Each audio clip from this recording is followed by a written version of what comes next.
And welcome to the Gags Tandon show. It's me, Lou, and Tad taking you through what is being a historic achievement for Liverpool this season. Lads, league champions, how does that feel? Not too bad. Absolutely amazing. Get it. Phenomenal. Absolutely phenomenal. Best feeling ever. Yeah, so obviously, Lou's first appearance on the channel. We're looking to get him involved. Obviously, he spoke to Eddie and the lads, but yeah, and obviously Tad as well. Obviously, massive thank you for joining me, gentlemen, and everyone. If you are watching on the repeat, hope you're very much celebrating wherever you are. Town's absolutely chock-a-blocker, which is absolutely expected anyway. The whole of Liverpool has descended onto Merseyside. There won't be anyone beveraging. Yeah, maybe all dry on Tuesday night, Tuesday morning anyway. But Tad, we spoke to you early on in the season, mate, and what we said then, we continued the great form that we showed this season, mate. Unbelievable. I mean, you're always cautious as a fan, and you don't want to go too early in terms of when you think the team's going to win it, right? But it felt like everything was lining up for Liverpool to go and win it. Or at the very least, it felt like an opportunity to.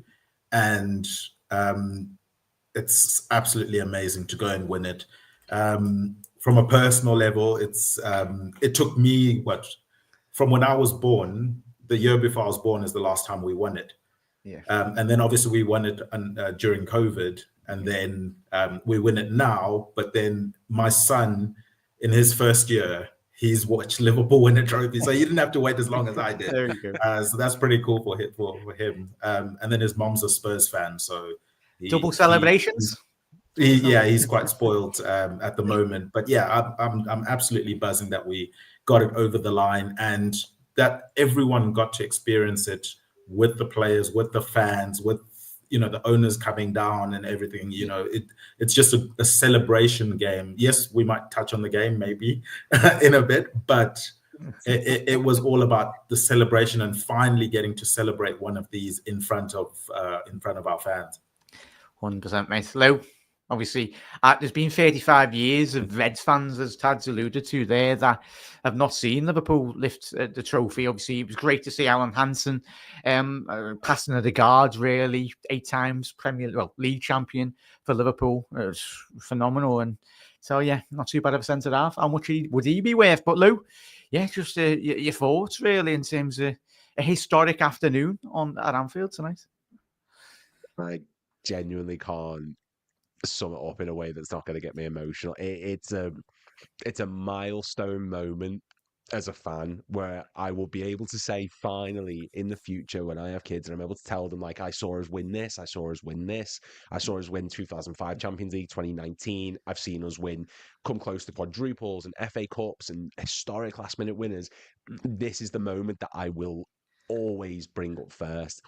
We have done something that every other club and every other fan and every other pundit said will not be done, and we asserted ourselves on the English scene once again. We went out after losing one of the most historic managers in Premier League history after a transfer window in which we brought in one winger who's been very injury prone and a goalkeeper on loan, and we've laid it on the table and absolutely dominated this division. And people have spanned narratives and people have said injuries to Arsenal and City's charges and Rodri and all these lies and different concoctions to make it seem like this league is belittled. But this has stamped us as the greatest club in the history of England. And to see this today is a historic and proud moment. And I, for one, am extremely proud to be a Red at this moment in time and tomorrow and for the next however long I get to live. And seeing Van Dijk be passed that trophy by Alan Hansen, one of the figureheads of Liverpool at its peak, is just the icing on the cake. It's a passing of the torch. And I'm it's incredible. And I'm so happy that I got to witness this today like everyone else. And just, it's monumental, mate. I can't explain it any other than that. Yeah, Lou's spot on there, Tad. And Everton, the narrative that was coming into this season was stacked up against Liverpool, but these pundits that get paid thousands of pounds a month to give these predictions at the beginning of the season. These are all ex-players as well, by the way. We're just fans anyway, but these are players that have been in the game a very long time as well, though, Tad. And we've have to, the fact that Arne is, yeah, we'll speak about Arne now, straight into it. Like the fact the first season he's come in and yeah, he's just hit the ground running. It's unprecedented, really, from my point of view.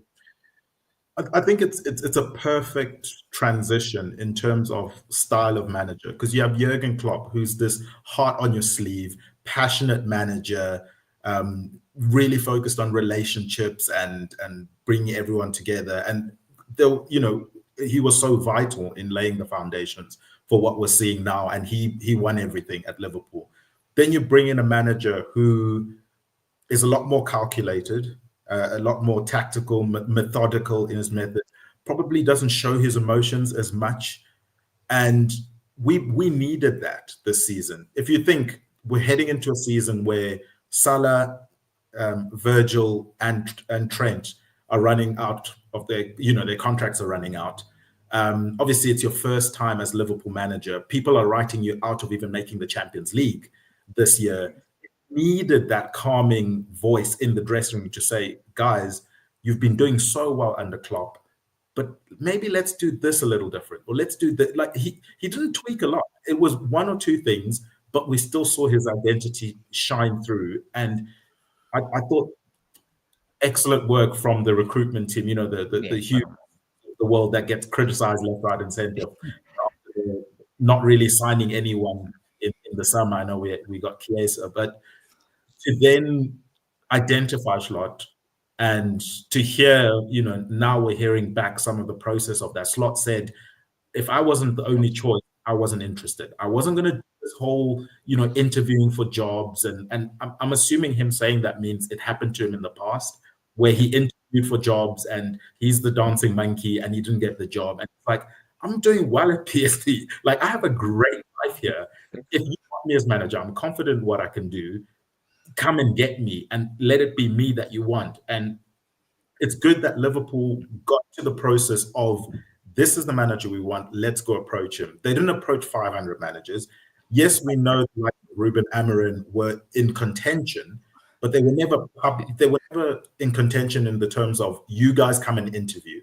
It was, these are the candidates. Amorim is one of them. Okay, it's going to take a lot to figure out a team for Amorim.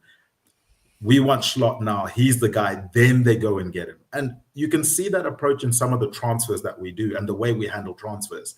It's bled into how we go for a manager, in that if we want Caicedo, we're going to look and identify, okay, of all the midfielders, Caicedo is the one we want. We'll make a bid for Caicedo. Okay, fine. It didn't work out. He chose, Chelsea. We're laughing at the end of the day, but it's one target. Zubimendi, it's one target. Wirtz, it's one target. Hopefully that one is the one that goes over the line. But you can see the methodology and the process that goes into it. And I think Slot's appointment is both him living up to the expectation and then also behind the scenes identifying that this is the guy that's perfect for a squad that Klopp has built the foundations for. Yeah. Absolutely spot on, mate. Absolutely spot on. Reds, if you are new to Anfield Index, make sure you do hit that subscribe button down below. If you are watching on the repeat, do get your comments in the comment section below as well. Absolute legends. And get Lou to shout out his channel, and obviously Tad, obviously the podcast he hosts as well, come at the end of the show. But Lou, in terms of, it's stars of the season. I think for me, one of my... obviously everyone speaks about Salah, and rightly so, he's been absolutely dominant, but I think even Gravenberch, he got young player of the season. For me, him and Maka, I think I spoke to Jan Molby a couple of weeks ago, and we spoke about Alexis McAllister.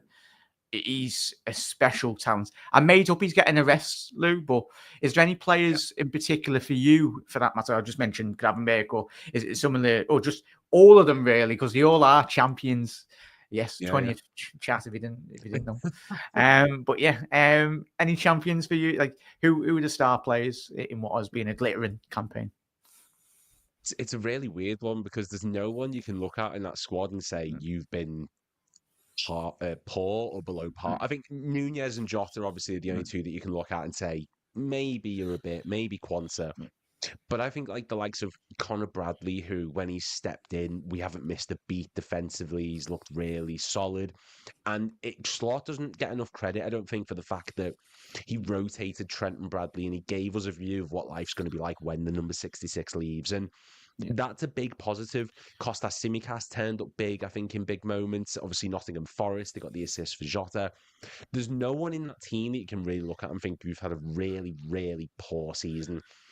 If you had to put a gun to my head and said, can you name one person who you think deserves credit? Obviously, we can talk about Salah and Van Dijk and Alisson and Gravenberg. I think Cody Gakpo doesn't get enough plaudits for how well he's actually adjusted, because you've had Slot come in who's identified this key area of the pitch where we needed solidity. Obviously, Diaz was having a good run of form at the start of the season, but one of the main things he implemented was, Gakpo, you are purely a left winger. We've seen what you can do for the Netherlands, so let's get the best out of you there. And he's finished as our second highest goal scorer. He's came up in vital moments. He scored against Manchester City. He was great in our cup run in the Carabao Cup, especially against Brighton in that game. Yeah. Like, a lot of players will come up trumps, but I don't think Cody Gakpo gets a lot of appreciation for what he's done. And he's a very different player to Diaz in the sense of Diaz likes to run into space. He's someone who likes to add that bit of flair and played centre forward, Diaz, hasn't he, Lou, as well? Yeah, exactly. He's someone who's been very versatile. He's able to rotate in that front three. And under Klopp even, he suffered from the fact that Diaz was compared to Mane, Gakpo got compared to Firmino, and he was never going to be that type of player. And when you've put him in a position where he's able to be efficient and effective and dominate, we've seen the best of him at points, and he has dipped. We know he has from his injury, but I think he's been superb. And a lot of that attacking line, despite the fact that it's not heavy metal gegenpress football, they've been clinical at big moments. And Gakpo's one of the few people who you can look at this team and say, maybe you're better now than you were at any point under Jurgen Klopp. Like, he's been top tier at moments. So I think he'd be the one that I'd identify as a key component of this Liverpool team this season, who maybe doesn't get enough appreciation, in my opinion. Yeah, 100%. Tad, any areas in terms of players that you want to wax a little about? I think all of us do with every single one, but yeah, as Helen said there, for their personal point of view, Alexis McAllister started the season for her, and yeah, it's he's been a revelation since he's come in. Obviously, we're still 35 million from Brighton. I think they're still fuming currently, but yeah, even the price we paid for Van Dijk back in the day, all the rival fans laughed at that. But we are building a team full of leaders of men, really, across from a national point. I do feel Maka might be the long-term successor in terms of Van Dijk and Salah, in terms of captaincy, mate. But in terms of, yeah, Lou's spot on. I think Gakpo is certainly one that does not go under the radar, but I think he will be instrumental in terms of next season. We do bring in Florian Wirtz potentially in a couple of weeks' time as well. So, yeah, Taz, in terms of celebrations for you from a personal point of view, in terms of the players, that really stood out. I think in terms of the start of the season, I agree with the Hill in terms of McAllister, but I think McAllister stood out from a lot of people in that he kept it going the whole season. Whereas you look at, for me, the likes of like Szoboszlai was so massive at the beginning of the season, and maybe they started to tire towards the end of the season, but it doesn't really matter because the job was done within good time. But I think at the start of the season, for me, Szoboszlai was really, really instrumental. The running that he did, especially when we were now asking Mo Salah to play more attacking and not. I mean, Salah does come back when he needs to, but from a tactical perspective, if you don't need to come back, conserve your energy, we need you up front for the goals. Well, that means his running has to be done by other people. And I thought Szoboszlai was one of those that was covering that space and that area in terms of energy. So I thought he was almost a sacrificial lamb at the beginning of the season so that we could springboard forward. So yeah, he's one that I'll shout out. But as you say, we could literally go through a starting 11 of players that were massive for us. Yeah. Fantastic.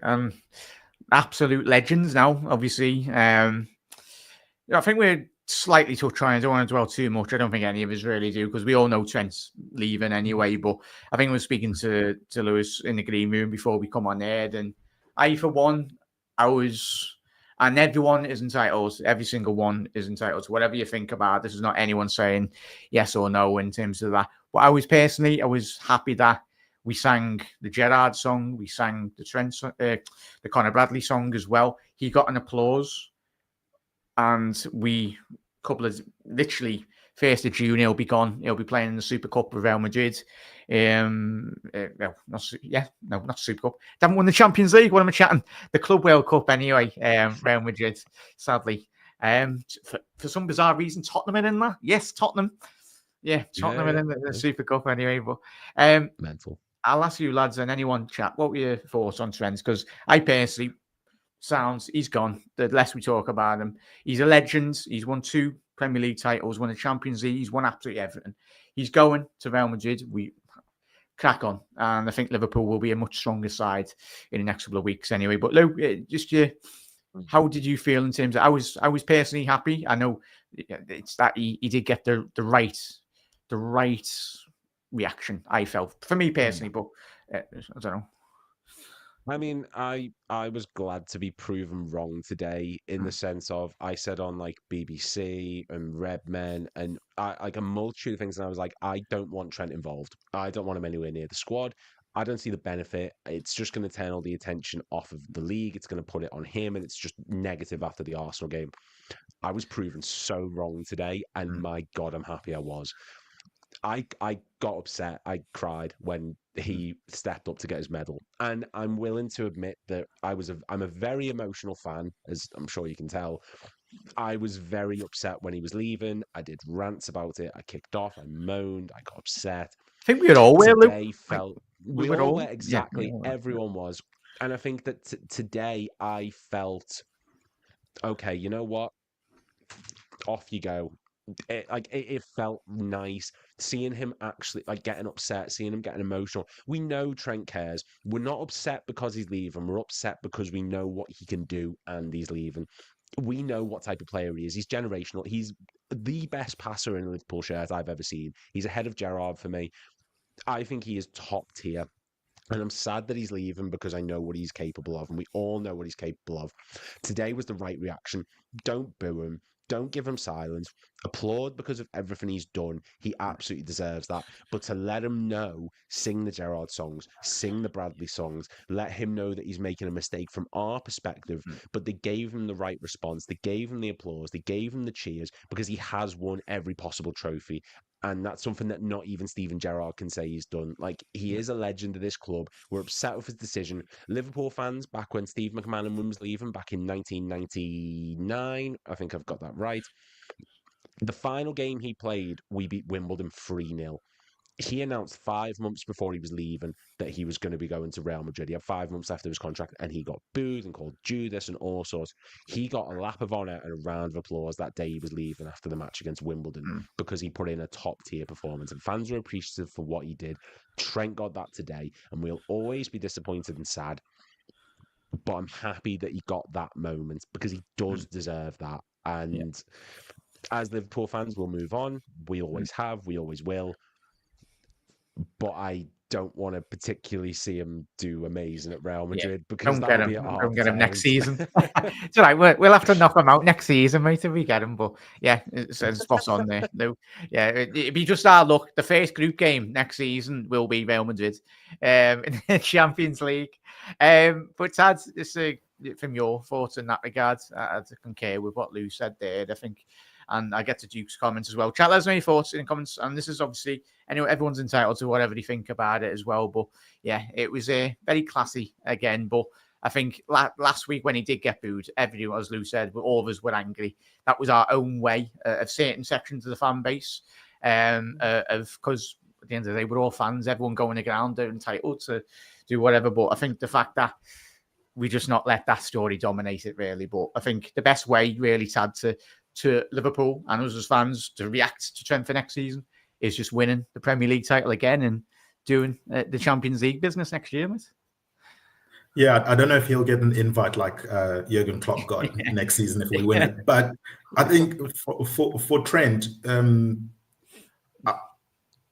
always have to caveat these conversations with that tagline of everyone's entitled to their opinions, right? And we certainly appreciate that on Anfield Index and all the podcasts that I've seen on Anfield Index for that matter. So yes, I agree with that sentiment. I think it was good that we had that game last time out where he got booed, because imagine if this was the game that he came on after not having been on, because I think that would have maybe, at least we all, or the fans that needed to, got that raw emotion out. They showed him what they felt about him making a decision to leave. And for a lot of people, it's not just him leaving, it's the way he's left. It is maybe what's kind of rubbed people the wrong way. So I'm glad that game happened. We got the whole discourse of, people sharing their own emotions. And then today it almost seemed like the crowd said, well, you're not going to take over this day. This is a day for Liverpool Football Club to celebrate as a whole, and that's what we're going to do. And when he came on, he got cheered. When he did his warm-ups, he got cheered. When he did his trophy lift after the game, he got cheered. Even when he did in front of the Kop, he got one of the biggest cheers as well, and which was nice to see. And I don't know if that happens if we hadn't have had the boos, a couple of weeks back, because that raw emotion at least got let out and it's got time to digest. I would be hypocritical though if I didn't say the way, from my personal perspective, the way he's done it is kind of what I've been advocating for behind the scenes, for what footballers should be doing, which is, if you're an elite player, there's no reason signing long-term contracts.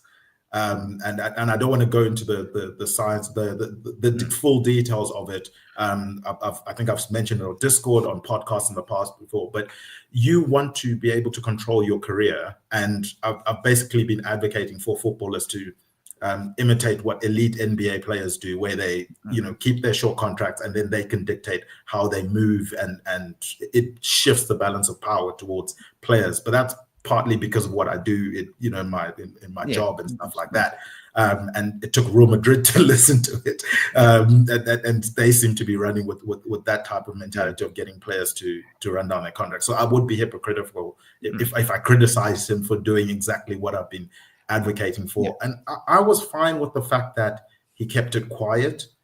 He didn't speak about it. I think he took a wrong turn when he did the shirt taking off and celebration, and then also the previous time when he did sort of the yapping and the shish. I was guessing, didn't I?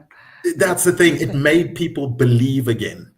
People had come to the realization that, okay, maybe he is leaving. And then you do that celebration and everyone comes back around, we thought he was out and then he pulled us back in. And I think maybe if he hadn't have done that, it wouldn't have been so raw. But yeah, as I said, I'm glad we got the raw emotion, and then also he got cheered, and he can go on and do whatever he wants to do at Real Madrid.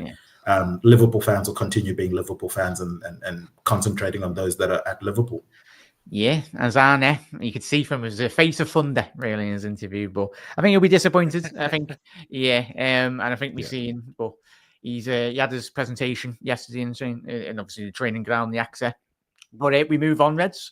This Liverpool Football Club has never been in a better position, as we all know. Like, we're absolutely flying into next season, flooding weight, potentially a couple of other players coming in. There will be a lot of heavy rotation in and out of the football club as well. But yeah, it's and a classy gesture by Liverpool this afternoon as well. I mentioned it to Gags last week, and I was smiling at Gags' little picture. I'll get it up here, chat. Maybe 1 second. A fantastic picture from Gags on Twitter. Obviously, he's at the ground today. So let me know if you can see that, Reds. There we go. 35 years of wait ended today. I can tell you how happy I am, and I love you, Liverpool. So, Gags, if you are watching or listening on the repeat, have a fantastic time, mate. I know you would have enjoyed that. And for me and from everyone as well, massive thank you for giving me the opportunity and giving us all an opportunity on your channel and just contributing in any way we possibly can, mate. But yeah, enjoy it, brother. And enjoy yourself. I know you will be. And hopefully do see you soon as well, mate. And it's special moments, and it's all about special memories for Gags and every single Liverpool fan, really. Lou, in regards to, it's going to be an interesting summer, but going into next season, where do Liverpool find ourselves in terms of we want to go again, don't we? Really? Oh yeah. Oh, there's no finishing beneath first now. It's all up. Yeah. Like, you look at the enthusiasm and the energy that's going into this transfer window. We're signing Jeremy Frimpong, one of the most sought after right backs in European football. Milos Kerkez, the best left back in Premier League football this season, or last season now, I suppose you could say. And Florian Wirtz. Like, if there's ever a statement sign and to say, not just to the Premier League, but to the rest of Europe, that we are going nowhere, Florian Wirtz is it. And that's not even like we're linked to Alvarez. Obviously, I know Newcastle got Champions League, so Isak's probably going nowhere. But this is just the start, and this is all before the window's even opened. Going into next season, the aim should be go for it all. And I know it's near impossible. There's a reason no one's done it in the modern era. It's near impossible. How Klopp did it in 21-22 nearly is... it blows my mind. Yeah. Next season, we're coming for the Premier League. We're coming for number 21. We're coming for number 7. We are going for number 11 in the League Cup. We are going for every competition that we're competing in because the transfers are proving it. The play style is proving it. The way the lads have been this season, and the fact that you've had 3 players who were potentially leaving for free at the end of the season. You've had a manager come in following Jurgen Klopp, and all the backroom changes, and all the other teams have been strengthening. We're going nowhere. And next season, I cannot wait to see where we are after a full Arne Slot preseason again, after these transfers come in, and we've got that solid team still there. It's honestly, anyone who's bought a number 20 shirt this season, next season, you're going to have to buy a number 21 because it's getting changed. I'm telling you right now. 100%, mate. Be 1 second here, Charles. Just getting some. We're all gonna do, every single one of us tonight before we go to bed.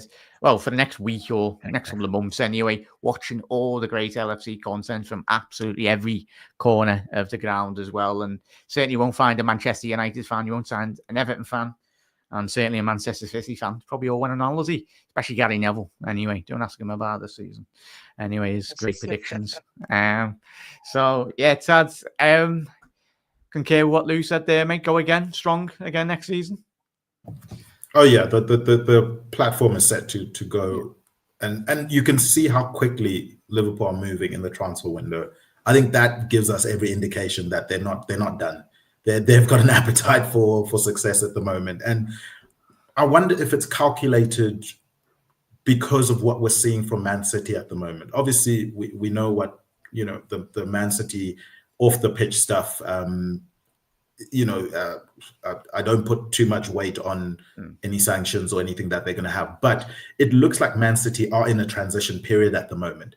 And I think Liverpool have identified that this is the time to go and collect as many as we can type of thing, whilst City are still playing catch up, because I don't think it's a 1 season fix for Man City. And we've seen how calculated Liverpool have been throughout this ownership group, and I think they've identified that this is a really great moment for the club. You've got Salah and Van Dijk and Alisson, who in their respective positions are competing for best in the world, and they're at their peak / coming off of their starting to come down from their peak, but they're still playing at world class level. You've got Mo Salah, who's Ballon d'Or contender. Probably if we go further in the Champions League, it's a no-brainer. He wins it.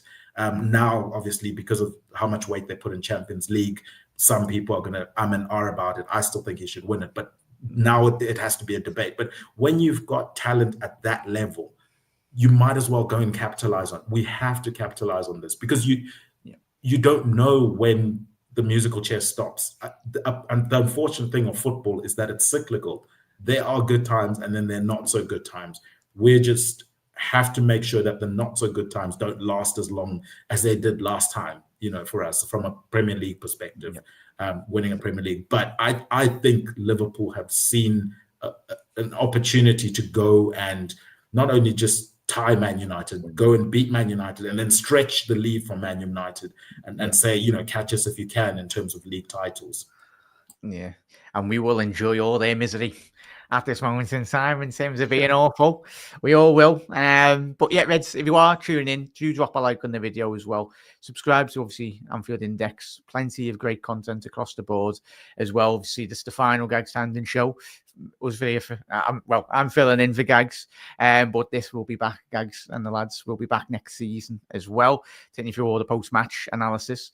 Obviously, we mentioned the Red Door. You've got plenty. Obviously, Ben and Nina show. Tune into that. That is live in 35 minutes at 8 o'clock. So that's obviously the Premier League show. Their analysis on what has been a crazy end to the season. For obviously, did the Ev beat? The Ev beat Newcastle, didn't he? Was that finish 1-0? Yeah, well, that was a surprise for the Bucks anyway. So tune into obviously Ben and Nina's show this evening. So new iconic picture there. Tad did allude to how could we do a show without not mentioning Mohamed Salah as well. Record breaking again, and as Tad alluded to, when we've got players of this ilk, obviously there was the Eders, the Kennys, the Keegans, Stevie Highways, Dean St. John's. The list is absolutely endless. Rushy, Souness. We're very thankful. We're not like Man City that have just turned up in the last 10 years with their legends anyway. So we've been going for 130 odd years anyway. So Lou, how good? We all know how good he is, but an unprecedented season. Like every season for the last 7-8 years, we're all like, yeah, Mo, could he get better? We are heading into, let's hope, as Tad said, an year and the next year or so of just absolute dominance from the Egyptian king leading this Liverpool side at the front. I mean, how long have we got on this show? Like, how long can we go? Because people will talk about that Van Dijk and Alan Hansen photo for years. That is a standout picture. But Salah getting the Golden Boot and the Playmaker of the Season award from Ian Rush, it's the same sort. Like, it's a passing of the torch. Mo Salah, without hyperbole, is the greatest right winger in Premier League history. He is the greatest right winger in English top flight football history since 1888 and beyond. And I wasn't watching it back then, obviously, but it's non-debatable. The record he's broken, the manner of which he's played. And when Klopp left, we were analysing this season saying he might get the best out of Harvey Elliott. Maybe we're going to see a different game to Trent. Maybe Nunez is going to get unlocked. No one thought that Mo Salah was going to be able to reach this level. He has tied the record to players who have had 4 extra games in a season. Yeah, Alan Shearer and Andy Cole, 2 of the greatest of all time, and he's 1 goal away from breaking Andy Cole's record or matching it. Like, he is a freak of nature, and the fact that he's been able to do it for so long, he's in his 30s and he's playing like someone who's at his absolute peak.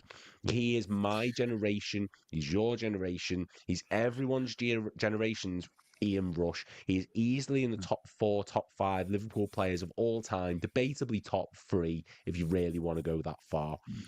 He is a generational talent, and the privilege I have of being able to watch this man run down the wing over and over again, scoring the goals that he does, creating the assists that he does, winning everything that he does, is a privilege.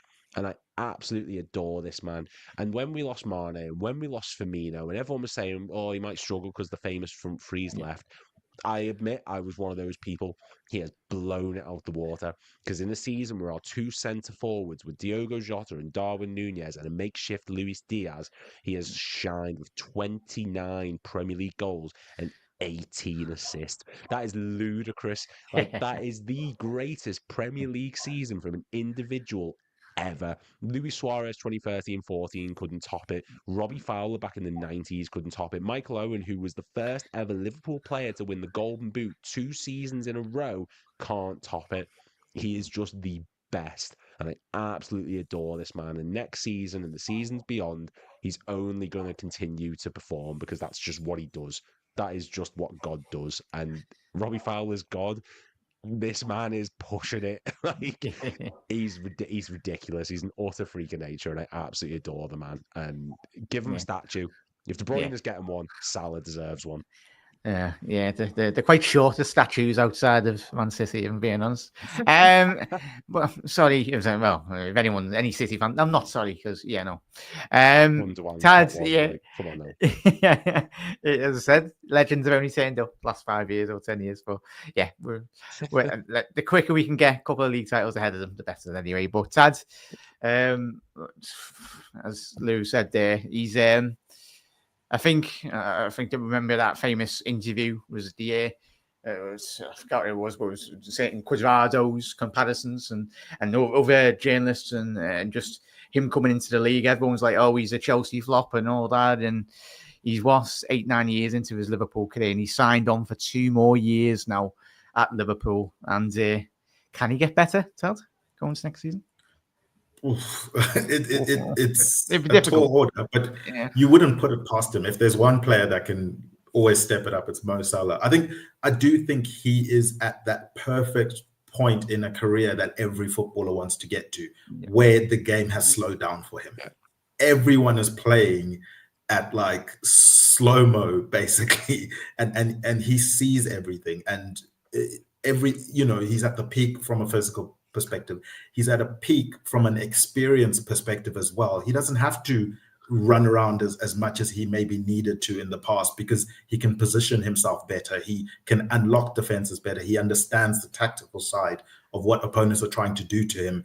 And some, a lot of it, he doesn't get credit for the studying that he does. Mo Salah could tell you that he could break down the tactics of most teams that he's playing against, or even players that he's playing against, and what their weakness is, and how I can take advantage of that situation. Another really studious person, you mentioned Gakpo being one of those star players early in the season. He's another one that gets a lot of praise behind the scenes for being very studious. He has a company that he has hired that give him videos and analysis training outside of all the work that he's already doing at the respective club that he's at.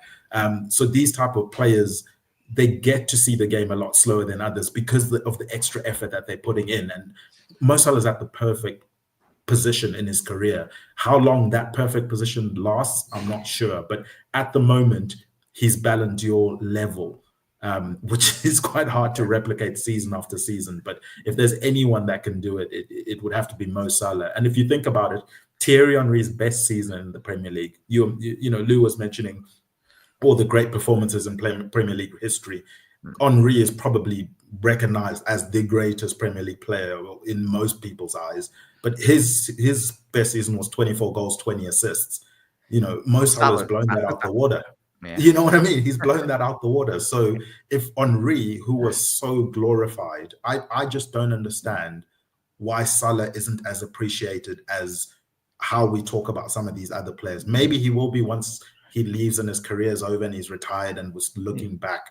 But I don't see how he's not already in that. He's now got the same, league titles as a Thierry Henry, for example. So if he goes and gets another one, I think it's a wrap. I think he's now in. He's no longer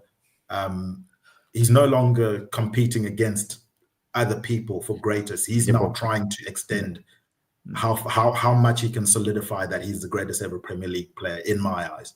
Yeah, 100%. Chat, Mo, go again next season, last. So obviously the audio listeners, so we just got a little post from Liverpool FC. If you are listening to the podcast later as well, just got Mohamed Salah, the Egyptian king, and I think we all knew when we were watching the scenes after the full-time whistle, as soon as the lads, they kind of broke the trophy. And it took about 5 of them to fix it anyway, but they eventually got there. It took them about 2 wins to put it back on. But, and it was an iconic. As soon as they passed Mo the crown, that you think about famous photography within the Premier League of legendary images, and that will be one that will be for the next 100-200 years that will transcend Liverpool as a football club. That is an image to sympathize, just as the lads have said, he is the Egyptian king as well, and long may his reign continue at Liverpool as well. So in terms of the lads, just going through a couple of social posts, the crowd special, the lads soaking it in as well. But it's been a fantastic season. This is what it's all about. We're going to be watching a lot of images and listen to a lot of podcasts as well. But the final closing point, we'll get Lou's and Tad's thoughts on what has been not just today, but a fantastic season. And Lou, obviously, just your closing thoughts on what has been obviously debut on the channel. But thank you for joining us this afternoon, buds. And obviously, you will, Lou. We're going to be trying to get him on as much as we can this season as well. But Lou, your closing thoughts on what has been a fantastic season from your point of view. Many. It's difficult to encapsulate. It is. It's been it's literally been the best season ever. Like the fact that I've got to see this, and like we've waited our whole lives, some of us, for this moment. Yeah. And like we didn't get to celebrate in 2019-20, and we didn't get to see us lift the league. And we're always the club that everyone will turn around to us and say, "Oh, VAR, injuries, decision making, woe is Liverpool, blah blah blah." No one can discredit this from us. It's been a privilege to be able to watch this season and to see these players perform at the level they have. And the past few games, people turn around and say like it's the worst defense. It's Leicester and defending, and it's all nonsense. It's false. Yeah. It's one of the best seasons, and I'm so happy with it. And I can't do it enough justice, genuinely. Yeah, and the celebrations are truly underway, Lou, for every single one of us and all the Reds. If you are descending on Merseyside, enjoy it. If you're going to work this week, wear your Liverpool shirt with pride. Get your cup out as well. Make sure you check out the Anfield Index Championship merch as well. Champions, and head over, get your mugs and everything. And obviously you get your Goals Premier League badge as well. Head over to Etsy, search Anfield Index, but head over to AnfieldIndex.com as well. Get involved, Reds, and what a way to celebrate as well. Tad, it's been a fantastic season. Thank you for, obviously, when I've filled in for Gags, but thank you for popping on when I've been taking over. When Gags has been away, it's been an absolute pleasure. And thoughts on the closing chapter of this season from your point of view on the Gags Tandon show for you?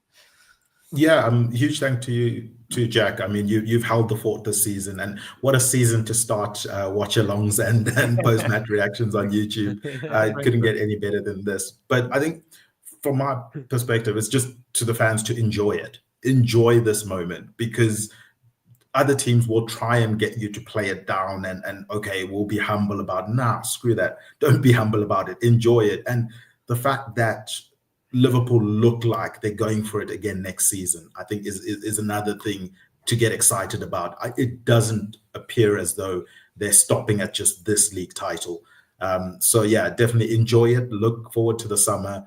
And oh man, it's great to be a Liverpool fan. Every single club in England, possibly the world, wishes they were us. I don't care who wins the Champions League this season. Yeah. I still think you go into this season and the pitch is to any player, do you want to join the best football club in the world right now? And no, it's not Real Madrid. Yes, they are European royalty and all of that. But right now, in this moment, you see the scenes at Anfield. You see the vibe that is coming out of Liverpool at the moment. What young player wouldn't want to join us? What, up-and-coming player wouldn't want an Arne Slot who's not proven himself? Maybe last season, some players weren't sure about joining us because it's a new manager. Klopp's not there. All the pundits and experts are telling us that we're not going to be relevant. So I can understand players being hesitant, committing to joining Liverpool on, from a business perspective. But now, what's the excuse? Yeah. You know what I mean? We've literally won a league title, not signing anyone, basically, and we've re-signed two of our pillars. In Van Dijk and Salah. If they're signing on, that's an indication of how ambitious the club is. Because Salah's no longer playing for, anything other than records and legacy. Yeah. Salah is all about trophies now because he's done everything else. It's about how much can I build my legacy. Van Dijk, same thing. It's all about legacy. At that age, it's about collecting as many, silverware as possible. And if they're signing on to Liverpool, that means they were convinced enough by this project, by what we're planning for the future, to stay. I mean, if they need me to pitch to any players, by all means, let me know. Yeah. Flog it that. No, it's been a words, as you lads have already alluded to tonight, and anyone watching or listening, massive thank you this evening. If you are turning up to Anfield, obviously everyone will be turning up on Merseyside, but most importantly, if you are celebrating tomorrow, be safe and enjoy it with your family and friends. But as we know, all three of us and every single Red around the world, this football club means so much to everyone, of even our good days and our bad days. The one consistent is this football club, and it transcends. It's a community, unites people from every walk of life. Everyone's got their own stories when you speak about Liverpool, and yeah, thankfully this season I've joined Anfield Index. But yeah, it's been fantastic to meet you two lads and everyone that I've had the privilege to obviously speak and do podcasts as well with this season. But guess what, Reds? We go again in a couple of months time anyway. John Henry's turned up at Anfield. He's hopefully signing a couple more dots on the checks and getting those boxed off for Richard Hughes and all that. But yeah, as the lads have already said, we'll be absolutely flying this season. But that has been the Gags Tandon show. That has drawn a conclusion for this season.